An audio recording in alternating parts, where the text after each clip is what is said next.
Madam Deputy Chairman, when the House rose for lunch, I was discussing the response of the public to the loan program of the government. I was trying to point out that it was rather a serious tendency in the sense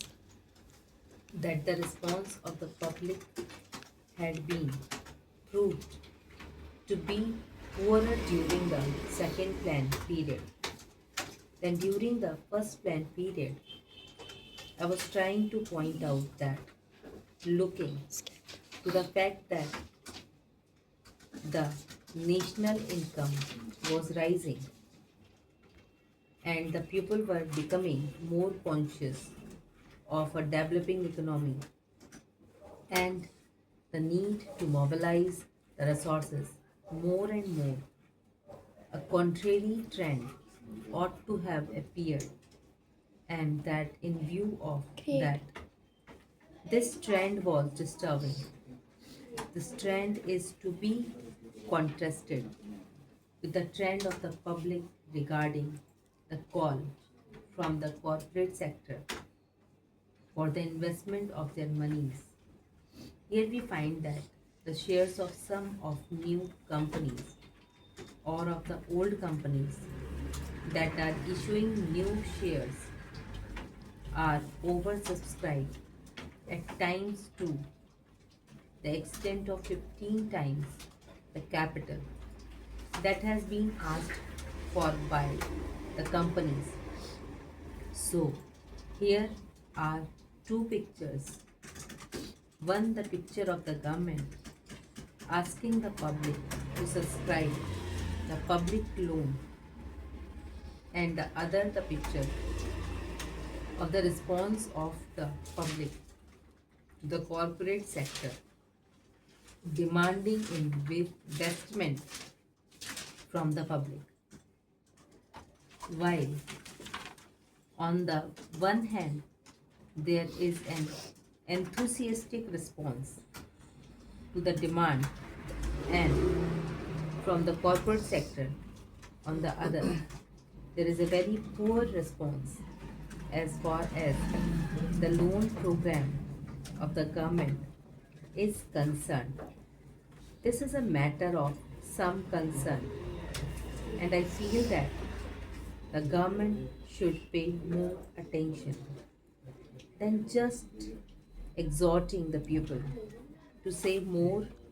and to hand over their savings to the government, as the Honorable Finance Minister has done more than once. If it would have been merely a question of rediverting the money that is coming from the corporate sector to the public executor in the form of loan, perhaps the matter would not have been so serious. Then it would have been just a question of reallocation of the functions between the public sector and the private sector. But I feel that there is a large amount of money which is just changing to some lucrative channels, and that explains why the response to the demand from the corporate sector is 15 times. This shows that 14 times that particular capital is not required by that company, and if there had been some adequate step or measure whereby originally that money could have gone to the public executor, to the extent there would not have been any disappointment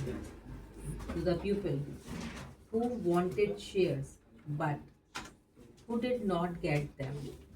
and this appointment to the public executor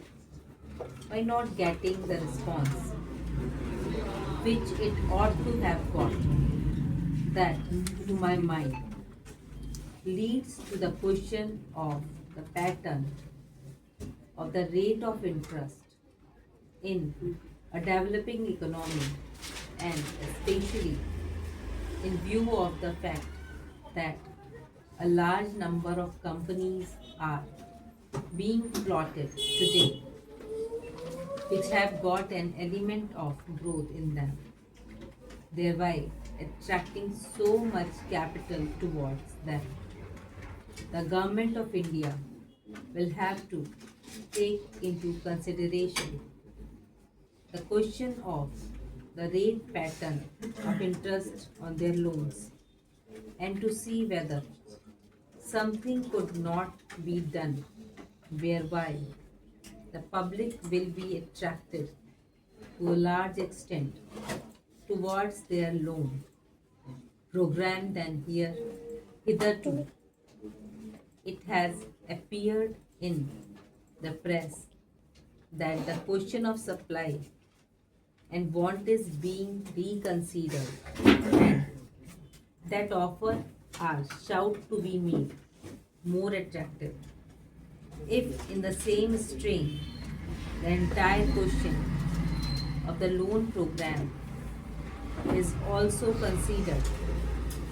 it may be possible that these loans also might be made more attractive and thereby more capital, which is today just changing the channels of profitable employment, might be diverted to the public executor in the form of public loans. Then there is the question of the state government performing their part, which has been assigned to them during the third plan period. In this connection, I would like to draw the attention of the Honorable House to a very important recommendation which has been made by the Third Finance Commission, namely the appointment of a high power commission to go into the entire question of the allocation of financial resources between the central government and the state government. They have argued the whole case in nearly 1.5 page in order to show why it has now become necessary that a high power commission should be appointed to go into this important question. According to the Third Finance Commission, the allocation of resources between the center and the state was made at a time when planned economic development was not visualized, when the constitution was termed the development of the public sector, the new responsibilities which the states were going to assume, and a planned era were not properly visualized, and it was under these conditions that these allocations were being made.